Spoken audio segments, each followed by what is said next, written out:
So the topic today is trusting God. And the theme is that God wants us to put our trust in Him regardless of our circumstances. So, starting in Genesis 37, who can you think of as next after Jacob in the Bible? Next patriarch? Joseph? Is that here? Did he have some reasons that he could not trust God? Right? I mean, we'll talk about his story a little bit. It's pretty crazy, but that's what this lesson is about. Hopefully, through this lesson, we can learn to trust God regardless of our circumstances. I know that's sometimes easier said than done, but hopefully we can learn from Jacob or from Joseph's example that it's worth trusting God. So the summary of our lesson, I'll just give that to you right now. So at the first opportunity to get rid of him, Joseph's brothers sold him into slavery. His masters, in turn, sold him to a high-ranking military officer in Egypt, where Joseph fared well until the officer's wife falsely accused him of attempted rape. So he's had some bad things happen already, right? So he ends up in jail. While he's in jail, he's consigned to the position of being a jailer, watching out for everybody.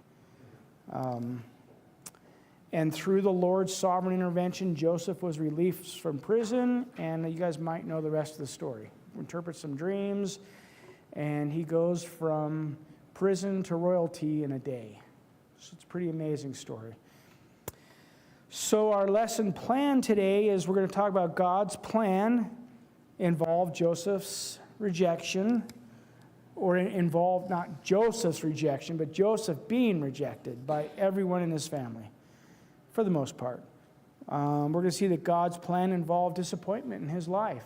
You think he was happy about what happened to him? Probably not. So it's going to talk about that, and it's going to talk about God's plan involved his promotion. So those are the things we're going to talk about. So as children, here was going to be my really funny slide. But as children, we don't always have the maturity to make the best decisions for ourselves, right?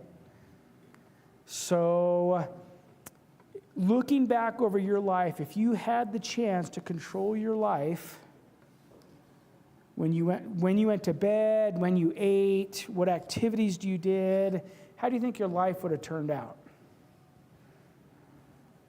Some of us might not have made it past our teenage years, right? I remember a story of Caleb. He used to jump between the couches all the time.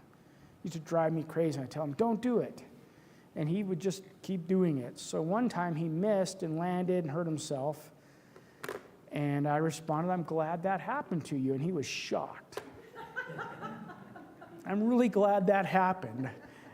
You doing okay? And he was hurting. And I said, that's an easy lesson for you to learn. You know, I'm trying to watch out for you. You don't want to obey.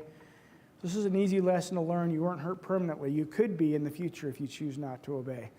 So, but as kids, parents watch out for us, right? They protect us. They tell us what to eat. Veggies, right? Who wants their veggies? But it's really because it's the best thing for us, right? So that's what happens in our lives. Maybe you guys can think about some circumstances in your life that your parents put you through or allowed you to go through that were for your own good, that may have made you question their love for you, right? Oh, my parents won't let me do this. They just don't love me. So, some of us probably thought that. What about your parents taking you to the doctor's office to get some shots? You know, kid might be thinking, my parents don't love me for this. I don't know. But we needed parents to guide us. And as we matured, we learned to trust our parents and follow their directives. Has anyone here ever used a life coach? Do you guys know what a life coach is? I never have. So a life coach or a good role model. Can you think of some good role models in your life? Can you think of some you wouldn't want in your life? Maybe some celebrities that might be okay and some that might not be okay. So God is going to be our ultimate life coach, and we're going to see that in Joseph's position today. And as we look at his life, we're going to learn that God is not interested in simply making us healthy, happy, and wealthy. Right? He's just not interested in that. He's interested in developing our character. So that's what God's goal is with our life, and we're going to see that in Joseph today. So our last lesson ended in Genesis 33, where Jacob makes it back to the promised land, or the land of Canaan. He meets up with his brother, and everything is good, right? It's kind of how it ends. So like I said, we missed Genesis 34 through 36. Our book doesn't even talk about that.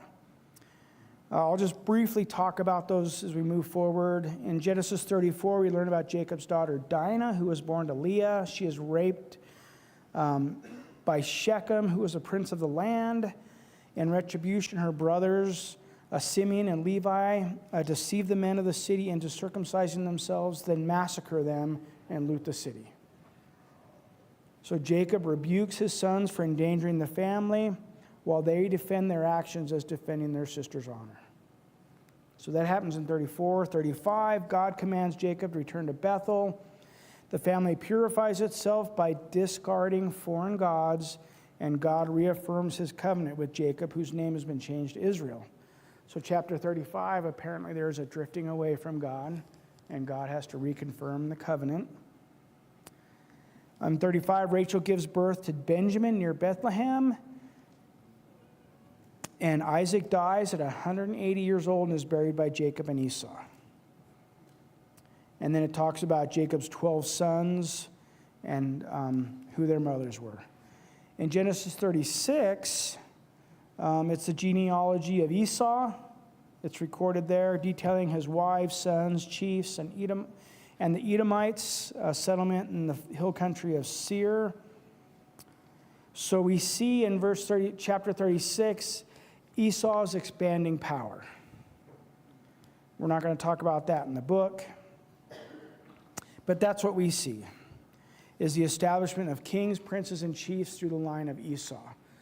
So Esau was still blessed, and we see that in chapter 37, or 36, I'm sorry, and that brings us to chapter 37, which the book is going to talk about. So in chapter 37, it opens up with the dreams of Joseph. And we're going to see in the character of Joseph's life and of his brothers, the predominant theme is of suffering and a test of character. So though Joseph was righteous, he was not kept from suffering. And we're going to see that. He suffers a lot. He is preserved by faith through it. And in the end, Joseph will acknowledge that what happened in his life, God meant it all for good. We'll see that the biblical account of Joseph, the assurance that God brings good out of evil and suffering for the faithful. And all of these we can apply to our own lives. We may see that the wicked may prosper for a time, but the righteous hold fast to their integrity because there is a higher, more enduring principle in life. And as wise people, we want to recognize that the Lord God is sovereign over nations, nature, and that he has righteously ordered the affairs of his people. So even though at times God seems unfair and paradoxical, but if we endure by faith, he always brings blessings to the righteous. So for us as believers today, we see in the life of Joseph that God wasn't there to help him carry out his plans. God had his own plans, and that's what's important. So that's kind of the background of what we're looking at right now. So we're going to look at Joseph's life, and he had a lot of reasons to question God. So, God's plan involved rejection, and Joseph is hated. Can someone please read Genesis 37, 1 through 11?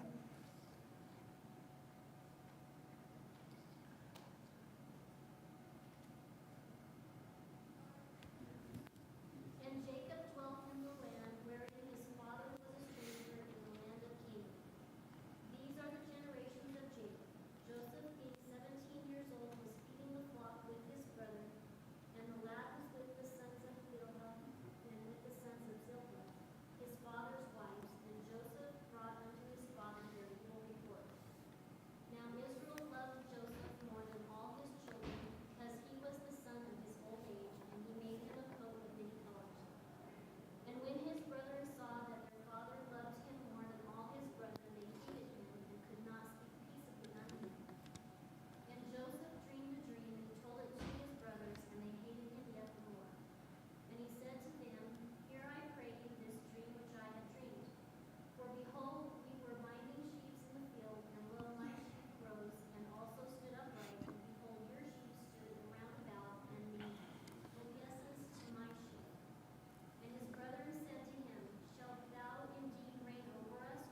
So chapter 37 opens up with this contrast.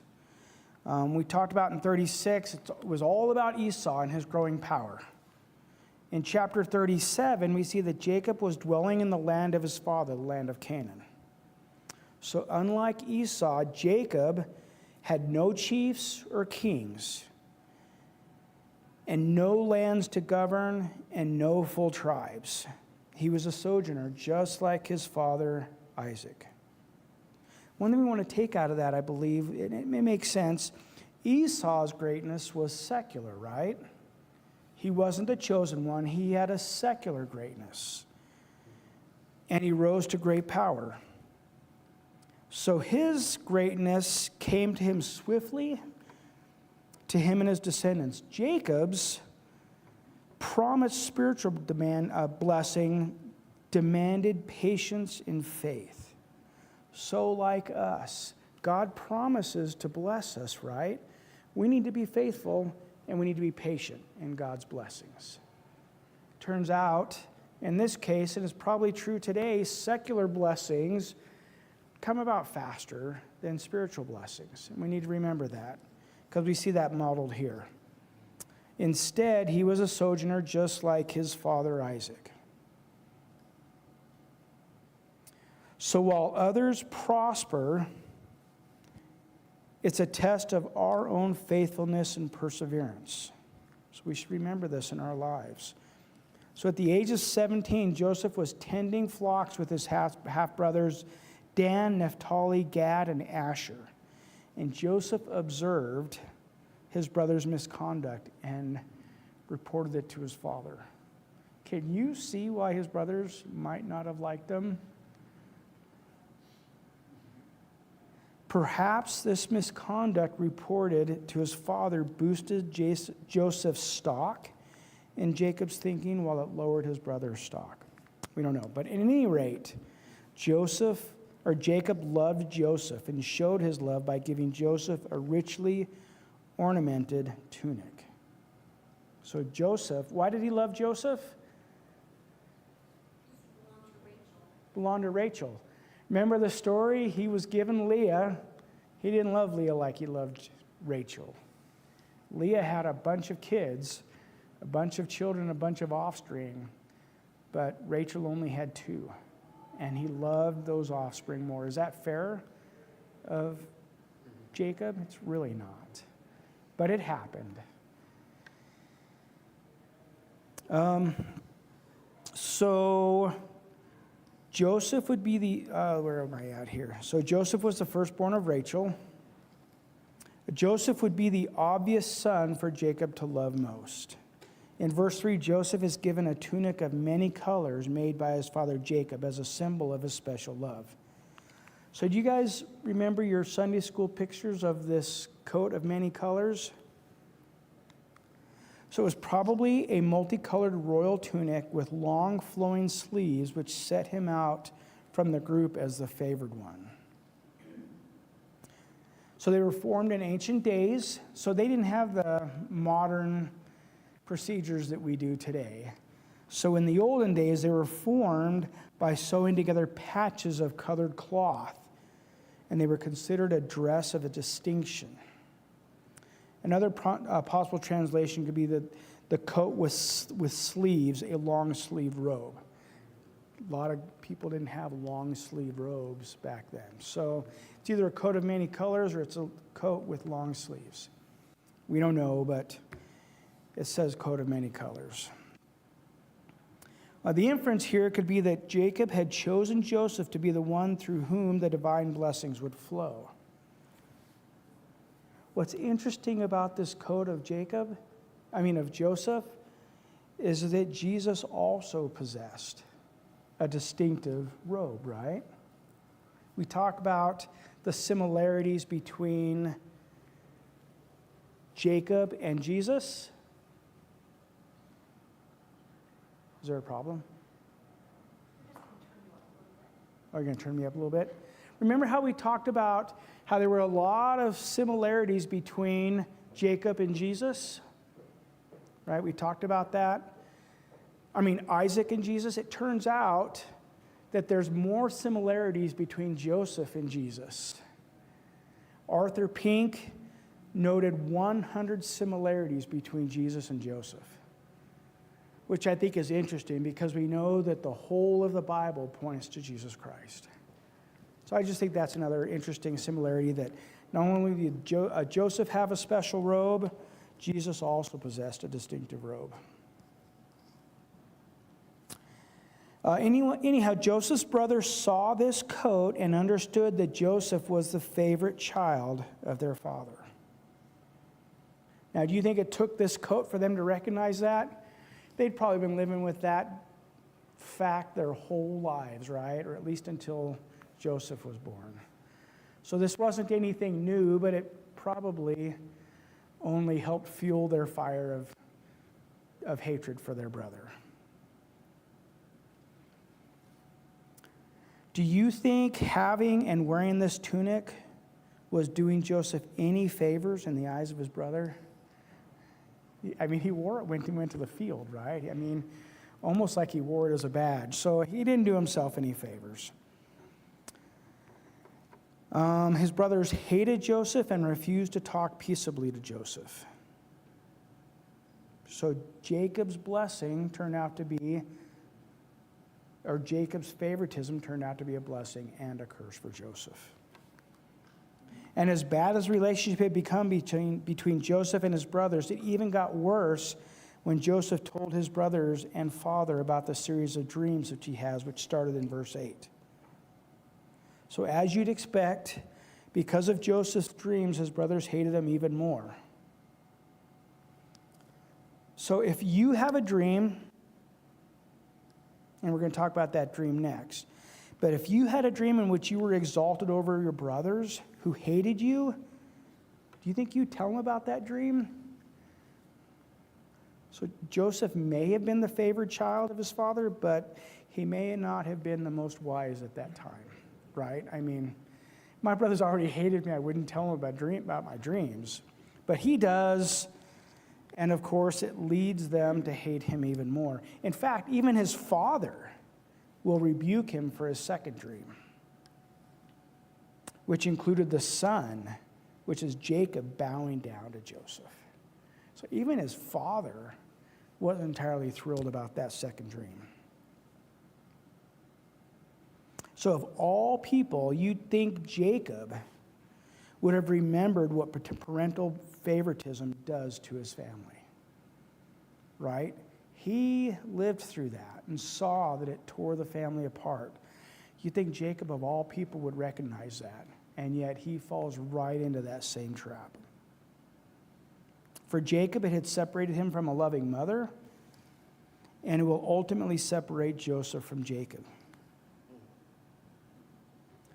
About these dreams of Joseph, they're not the first dreams God has used with the chosen. God speaks through dreams to those he chooses. God announced the dreams to Abraham about the Egyptian bondage. God promised protection and prosperity for Jacob in his sojourn with Laban. There was a dream there too. And we'll see Joseph has two dreams himself, and God predicts that Joseph would rule over his family. So the scene of the first dream was agricultural, verse 7. It says, "There were binding sheaves in the field. Then behold, my sheaf also arose and also stood upright. And indeed your sheaves stood all around and bowed down to my sheaf." So this is a hint of the manner in which Joseph's authority over his brothers would be achieved. It reveals that Joseph would one day rise above his brothers, not by force, but by God's design. I think the imagery of the grain is important. Grain represents provision, survival, and life. And this points forward to a time when Joseph would control the food supply during a famine. We're not going to see it today, but we know Joseph controlled the food supply. And who comes running to Joseph for food? Those very brothers who hated him and sold him into slavery. So the dream was true. Based on his brother's reaction, this destiny probably wasn't missed by his envious brothers. So then we're going to see that he has a second dream, again in verse 9. It says, "Then he dreamed still another dream and told it to his brothers. He said, 'Look, I have dreamed another dream. At this time, the sun, the moon, and the 11 stars bow down to me.'" Who are the 11 stars? His brothers. 11 stars, his brothers, and Joseph makes 12, the 12 tribes of Israel, right? So again, he tells them, "You're going to bow down to me." So the second dream was a celestial theme. In ancient cultures, and it would have meant the same thing to them, in ancient cultures, these astronomical symbols represented rulers, kings, princes.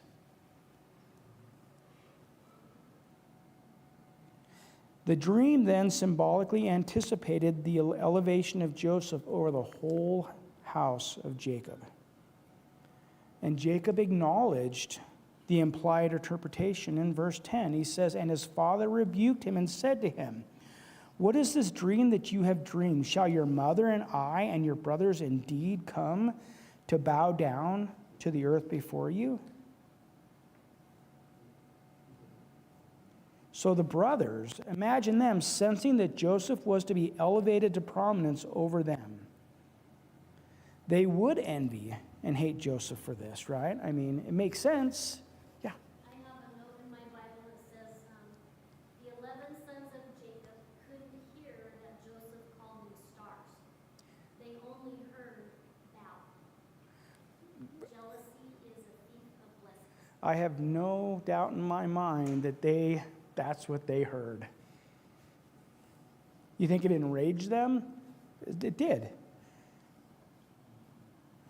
So in a way, Joseph hasn't been very wise, right? I mean, maybe it was God's plan that he revealed the dreams. Maybe it was all God's plan because that's what led him into slavery. But his brothers hated him, and they hated him all the more for this dream. So their reaction is kind of understandable, right? You'd think they wouldn't like him. But of course, it was God's plan for Joseph and his family. And we see in verse 11, it says, "And his brothers envied him, but his father kept the matter in mind." So we talked about Jacob even rebuking Joseph in verse 10. Jacob was not happy with Joseph's second dream, but he did think about it. And he may have wondered what the dream meant, because it says he kept the matter in mind. For Joseph, we're going to find that these dreams would sustain Joseph in all the difficult experiences he would pass through until they were fulfilled. So God's sovereign choice of a leader often brings out the jealousy of those who must submit. And we see that in the lives of his brothers.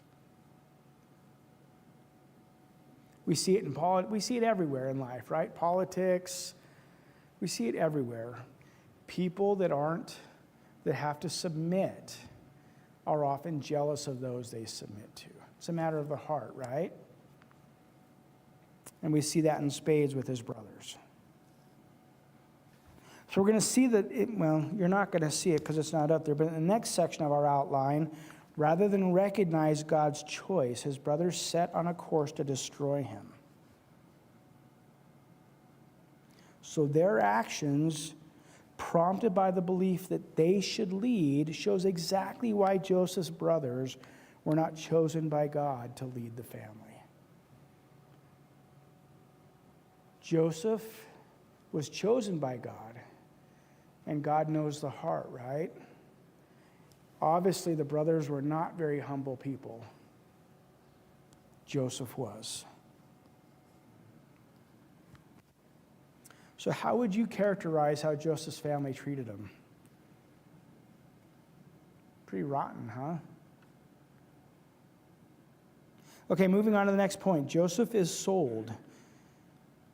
So there's a big section here, chapter 37, 12 through 36. So we'll refer to the passage, just keep it open because we need to move forward. But this passage recounts how Joseph's brothers sold him into slavery and deceived their father Jacob. Joseph's brothers were pasturing their fields' flocks near Shechem. Jacob sent Joseph from the valley of Hebron to check on them and report back. When Joseph reached Shechem, a man directed him to Dothan, where he found his brothers. So were his brothers doing what their father told them to do? They left the flocks with other servants and they went off to Dothan. They weren't even watching the sheep. So seeing Joseph approach from the distance, the brothers plotted to kill him out of jealousy over the favoritism showed by their father and Joseph's dreams. We know they envied him and they hated him. So there's two reasons. It wasn't just out of jealousy. They envied him. Can someone please read Genesis 37, 18 through 20? Now, when they saw him afar off, even before he came near them, they conspired against him to kill him. And they said to one another, Look, this dreamer is coming. Come therefore, let us now kill him and cast him into some pit, and we shall say, Some wild beast has devoured him. We shall see what will become of his dreams. So in this passage, what were the brothers essentially saying about their power over Joseph's life? They thought they had power over his life, right? And they were going to exercise that power. They believed they had the power to control Joseph's destiny and to thwart any plans of greatness God might have had for him. Their confidence was misplaced, and no one can frustrate God's plans. All right, that's something I want to take from that. Do you think they might have thought that the dreams were from God? One of the commentators said that they probably did because they understood that God spoke in dreams. There's a good chance they knew that Joseph's dreams were from God. So they were going to thwart God's plan and kill their brother. Had their dad told them, hey, I was in a field, and God came to me in a dream.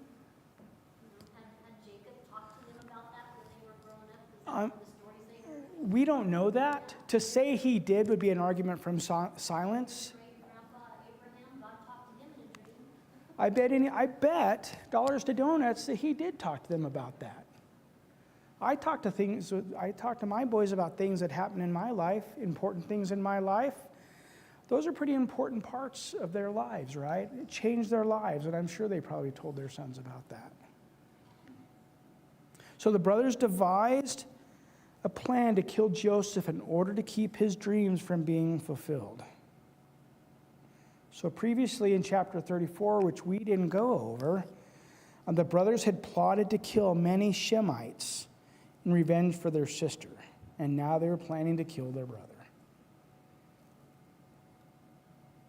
Reuben persuaded them not to shed blood, suggesting they throw him into a cistern. And he did that because he was planning on saving him later.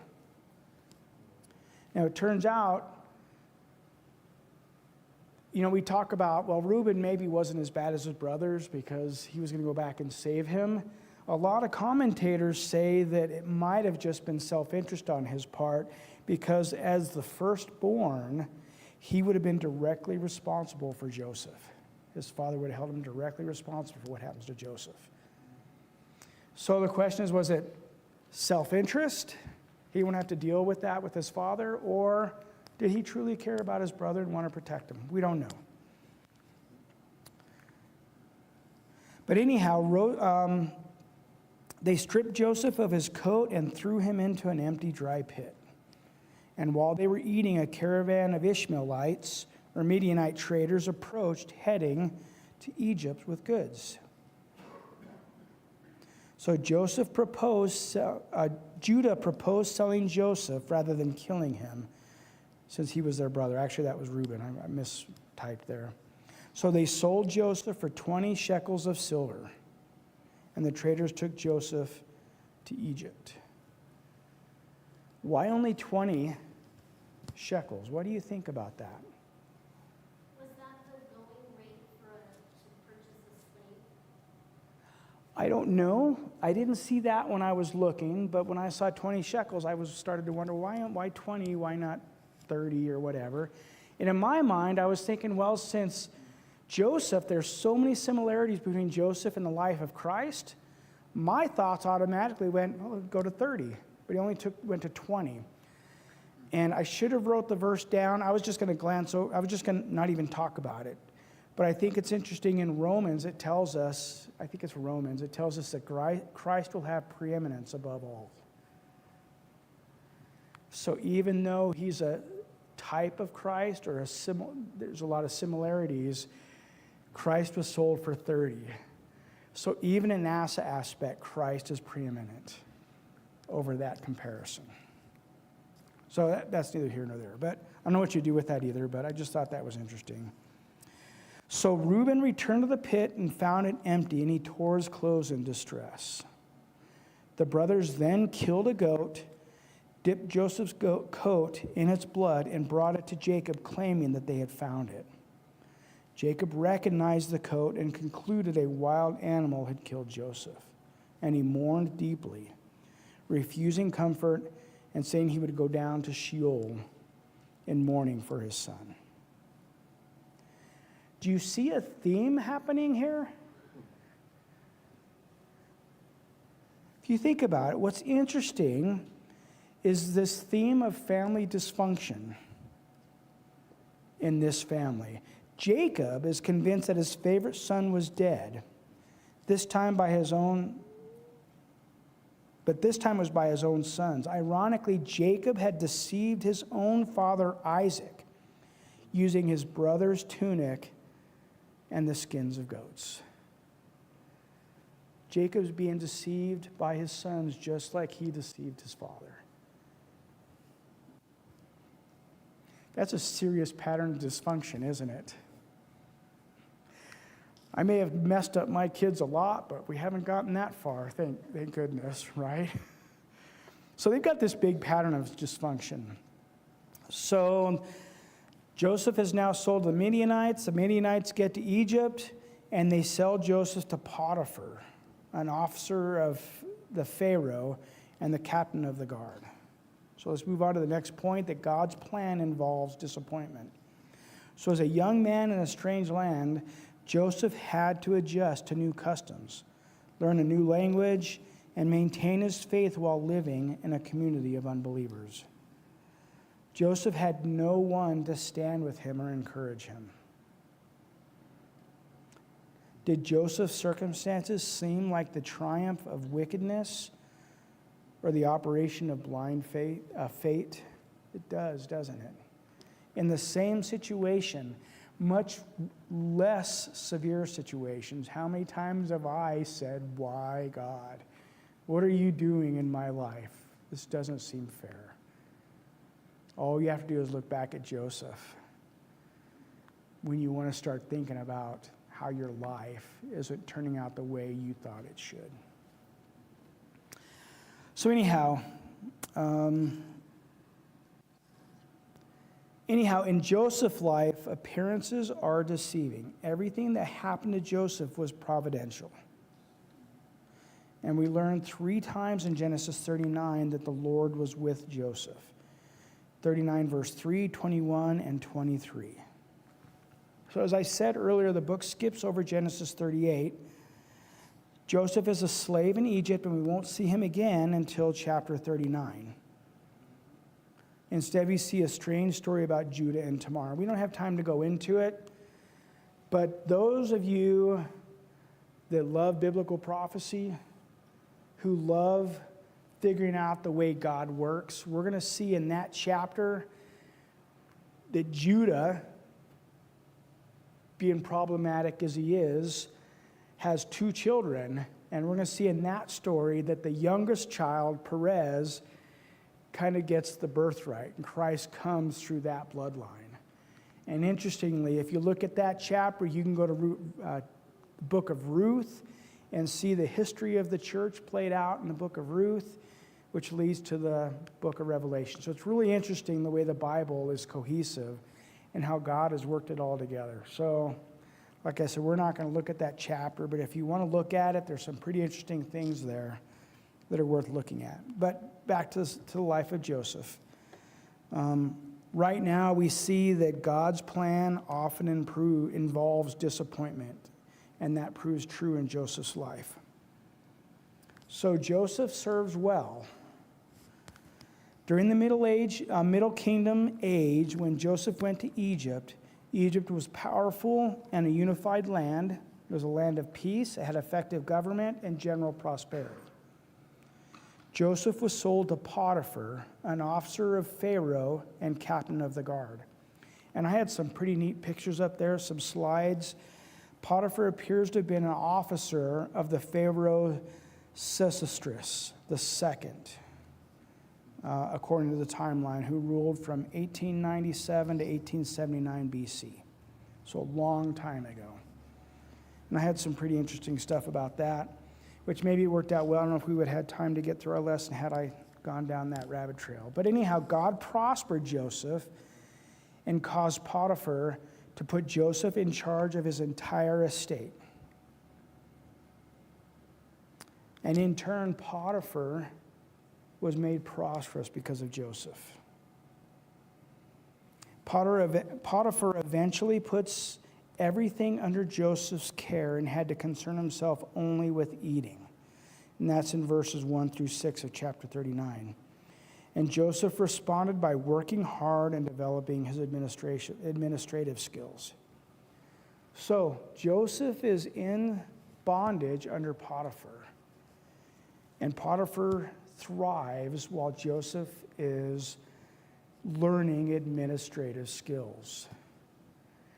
Are we going to see those skills come into play later? We are. So God has us where He has us for a reason. We might not understand it. In this case, Joseph was learning to administrate. Joseph was a handsome guy. It says he was beautiful of form and beautiful in appearance. That's what the Hebrew text puts it at. He was well built and handsome. His looks did not escape the notice of Potiphar's wife. And like many people, she had few scruples about morality. And she decided she wanted Joseph, and she tried to seduce him. And Joseph, of course, refused because he wouldn't sin against Potiphar or God. Potiphar had trusted him with everything, and he didn't want to betray that trust. And he wouldn't betray God by committing this great wickedness. We see that in verse 9. But another thing that's interesting is Joseph and Daniel rose to responsibility because of their merit and character. And Daniel and Joseph are the only two people in the Bible that Christ, other than Christ, of whom no evil is spoken of. So if we're truly following God and doing what we're supposed to be doing, God will honor us with that. And we see that twice in the Bible. Daniel was in slavery, and so was Joseph. The Bible has nothing bad to say about either of them. We see in the Bible that David, there's a lot of bad to say about a lot of people in the Bible. Even David, who was called a man after God's own heart. But Joseph and Daniel, never a bad thing was said of those two. I just think that's interesting that that's the witness that they had. You know, there was a comedian one time, and he was picking on religious leaders.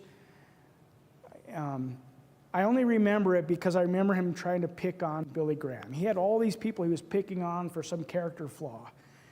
And the only thing he could joke about with Billy Graham was the stupid suits he wore. Right? If your witness is true and your testimony is true, that's a good thing, right? So that's what happened with Joseph. So the day after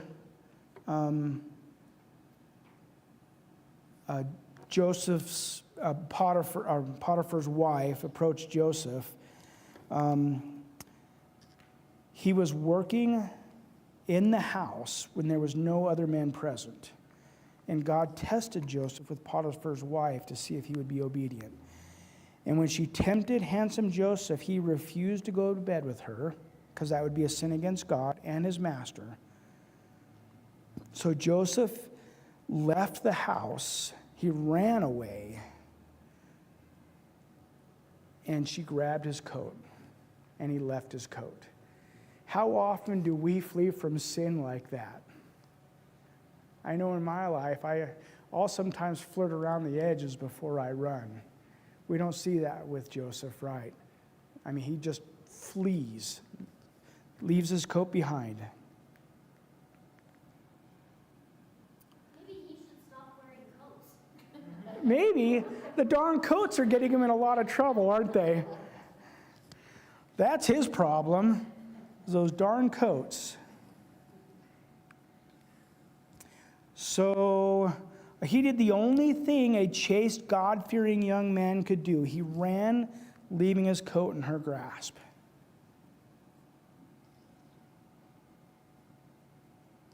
And interestingly, you're talking about his coat. This is the second time Joseph's clothing was used to bring a false report about him. Right? So those darn coats. In both cases, he had been serving faithfully. And in both cases, Joseph ended up in bondage. And it's what happens to him. He ends up in bondage. Enraged, the wicked woman resorted to vengeance. She accused Joseph of the very sin that she had wanted to commit and that Joseph would not agree to. Potiphar was, what do you think? You think he was angry? Potiphar was understandably angry. He was enraged. But there's something about Potiphar that makes you wonder, was it Joseph or my wife? Right? And what that is the circumstantial evidence. It was convincing, it was incriminating, but despite the seriousness of the charge, Potiphar evidently had some question in his mind about Joseph's guilt because he didn't kill him. He was within his right to do that. And in fact, that was the usual penalty for that situation. Slave had no rights. He could kill Joseph at any whim, but he chose not to kill Joseph. He must have doubted his wife's story, right? Potiphar had to take, but Potiphar's situation was this. He couldn't take the slave's word over his wife, right? He just couldn't do it. He couldn't take his wife's word against that of a foreign-born slave. So instead of death, he hurried him off to prison. Which takes us to the next part of our outline, which you can't see, but Joseph is imprisoned. So Joseph was alive, but he was hurting. For being pure and being faithful to both Potiphar and God, he was suffering again. Did Joseph complain? What do you think? He did not complain. I cannot fathom that. I'd have complained 1,000 times by now, and I certainly would have complained about that, but he doesn't. And the Bible tells us the Lord was with Joseph in prison. Shortly after entering jail as a prisoner, Joseph became the assistant jailer. God prospered Joseph in jail. Will someone read Genesis 39, 21 to 23?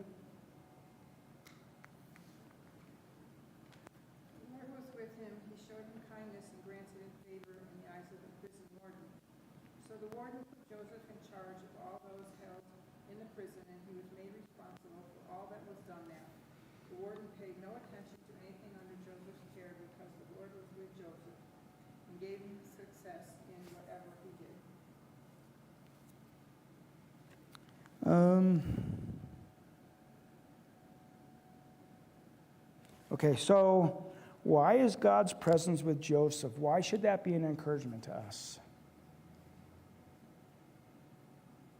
with all the things that were going around in his life,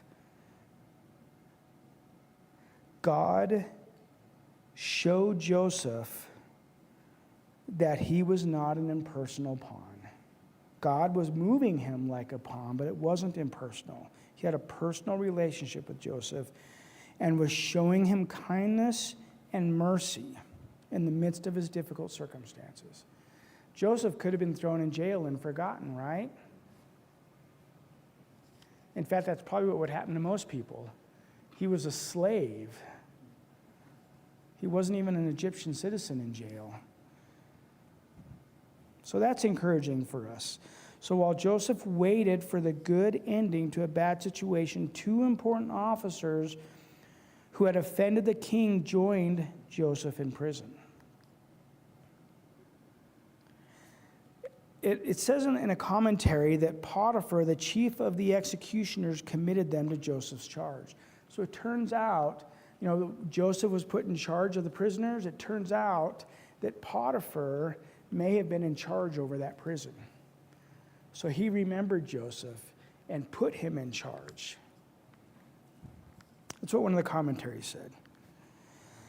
So these other two guys come to prison. It turns out that one was the chief baker, or chief butler, and the other the chief baker. And these two guys dreamed a dream. Do you think that the dream that they dreamed was providential for Joseph's life? I do. Because eventually it would be those dreams which lead Joseph to the Pharaoh. So they dreamed dreams. So Joseph went to the men in the morning, and he found both of them gloomy because no dream interpreter was available to them. And Joseph made it clear that the magicians and wise men of Egypt were not true interpreters of dreams. Only the true God could interpret dreams. Now, I think that right there is a statement of faith by Joseph. If you were sold into slavery and all this bad stuff had happened, would you still have the chutzpah to say only God can interpret dreams? You might think that, right? But I don't know if I would be the first one to jump out with that. But he does. He tells them that only God can interpret dreams.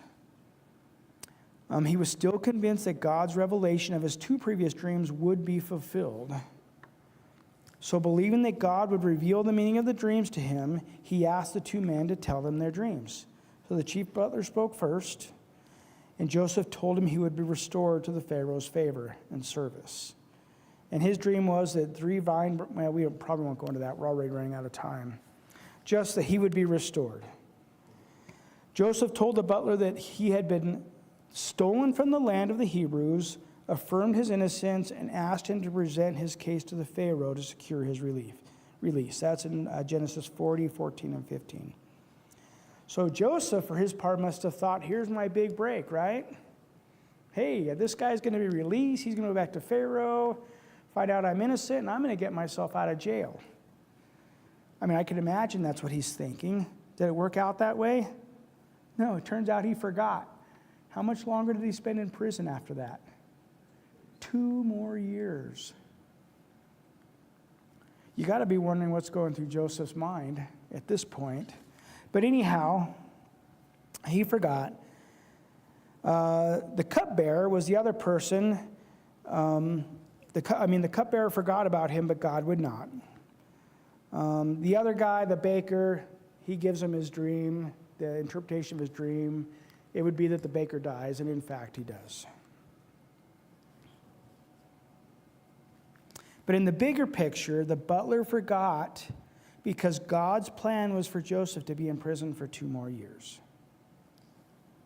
So who could Joseph have blamed during his 2 years of imprisonment? Potiphar? His wife? The butler?